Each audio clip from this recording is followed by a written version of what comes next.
സംസ്ഥാനത്ത് കനത്ത മഴ പെയ്തേക്കുമെന്ന മുന്നറിയിപ്പിനെ തുടർന്ന് ജനങ്ങൾക്ക് നിർദ്ദേശവുമായി മുഖ്യമന്ത്രി പിണറായി വിജയൻ ഫേസ്ബുക്ക് കുറിപ്പിലൂടെയാണ് അദ്ദേഹം നിർദ്ദേശങ്ങൾ നൽകിയത്. മലവെള്ളപ്പാച്ചിൽ സാധ്യതയുള്ള പ്രദേശങ്ങളിലുള്ളവർ സുരക്ഷിതമായ സ്ഥലത്തേക്ക് പകൽ സമയത്ത് തന്നെ മാറി താമസിക്കാൻ തയ്യാറാവണമെന്ന് മുഖ്യമന്ത്രി പറഞ്ഞു.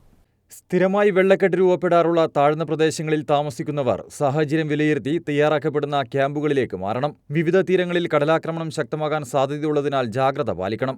ആവശ്യമായ ഘട്ടത്തിൽ മാറി താമസിക്കണമെന്നും മുഖ്യമന്ത്രി പറഞ്ഞു. സംസ്ഥാനത്ത് എല്ലാ ജില്ലകളിലും 24 മണിക്കൂറും പ്രവർത്തിക്കുന്ന താലൂക്ക് ജില്ലാ കൺട്രോൾ റൂമുകൾ പ്രവർത്തനം തുടങ്ങിയിട്ടുണ്ട്. കുറഞ്ഞ സമയം കൊണ്ട് വലിയ മഴയുണ്ടാകുന്നതിനാൽ മലവെള്ളപ്പാച്ചിലും മിന്നൽ പ്രളയവും പോലുള്ള സാഹചര്യമുണ്ടാകാനും സാധ്യതയുണ്ട്. നഗരപ്രദേശങ്ങളിലും പൊതുവെ താഴ്ന്ന പ്രദേശങ്ങളിലും വെള്ളക്കെട്ട് രൂപപ്പെടാം. മലയോര മേഖലയിൽ മണ്ണിടിച്ചിൽ, ഉരുൾപൊട്ടൽ, മലവെള്ളപ്പാച്ചിൽ സാധ്യതയുള്ള പ്രദേശങ്ങളിലുള്ളവർ സുരക്ഷിതമായ സ്ഥലത്തേക്ക് പകൽ സമയത്ത് തന്നെ മാറി താമസിക്കാൻ തയ്യാറാവണം. അപകട സാധ്യത മുന്നിൽ കാണുന്ന ഘട്ടത്തിലും സഹായങ്ങൾക്കുമായി 1077 1070 എന്നീ ടോൾ ഫ്രീ നമ്പറുകളിൽ ബന്ധപ്പെടാമെന്നും മുഖ്യമന്ത്രി അറിയിച്ചു.